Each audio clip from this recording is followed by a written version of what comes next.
automated manual transmissions or AMTs are proving to be one of the biggest boons for small car buyers, specifically in the larger cities where bumper-to-bumper traffic is a huge issue. Now the biggest advantage of these AMTs is that they offer the convenience of an automatic gearbox without having to sacrifice on the all-important fuel efficiency that these small cars are known for. And Renault's Kwid is the newest microhatch in the country to feature an AMT now. The French car maker recently launched this car with a larger, more powerful 1-litre engine and has now launched an AMT version of this car which is called the Kwid EZ-R. A year back when the Kwid broke cover, we were in awe of its SUV-like design, and the hatchback has indeed won brownie points for its styling.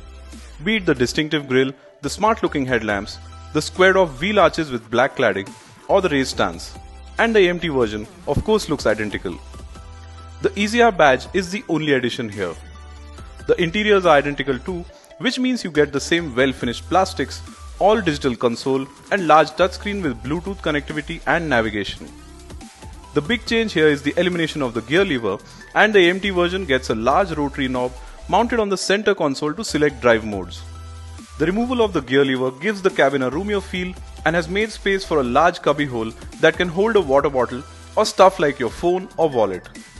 The rotary knob is an interesting way to change drive modes and lets you choose between reverse, neutral and drive. Though that means there is no way to change gears manually using a lever like the other AMTs allow you to. Not that you miss it while driving, though initially I was searching for a lever subconsciously, since that's what we are used to.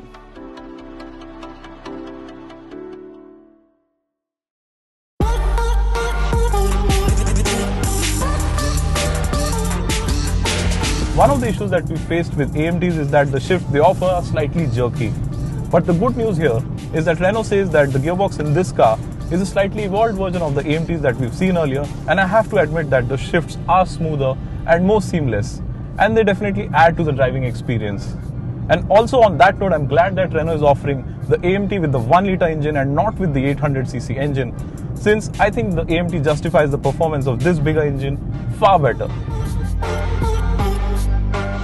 Goes without saying then that the AMT makes driving the Kwid in city a lot easier and pretty convenient. The only issue is that the car tends to roll backwards even in drive until you step on the throttle or use the brakes. What is interesting about the Kwid's AMT though is that it uses a single ECU for the engine and transmission both, which has helped in making the gear changes smoother. Accelerating through traffic is a breeze since the ratios are on the shorter side and enable quick forward motion. The punchy performance from the 3-cylinder engine adds to the driving experience, and the Kwid is extremely fun to pilot in city. In fact, stop-and-go traffic is something the Kwid AMT enjoys a lot. We did not get a chance to drive the AMT version on open highways, but we are convinced that the Kwid AMT will feel just as lively on open roads too. As expected, the AMT has made driving the Kwid an even more pleasant experience. Of course, the fact that the transmission offers quicker and smoother shifts than other AMTs that we have seen before helps matters.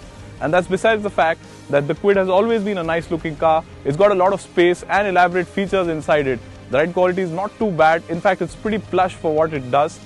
On the whole, I think this AMT transmission really ups the ante and makes the Kwid a much better hatchback than what it already was. The AMT should give the Kwid sales numbers an even bigger boost. More so since the top-of-the-line RXT-O version with the AMT is priced at Rs 4.25 lakh ex-showroom in New Delhi, and that's just Rs 30,000 more than the manual top-of-the-line version. The pricing will be revised in the future, yes, but the claimed efficiency for the AMT transmission stands at 24.04 kmpl, which is 1 km per litre higher than the manual version's 23 kmpl. And that just sweetens the deal, doesn't it?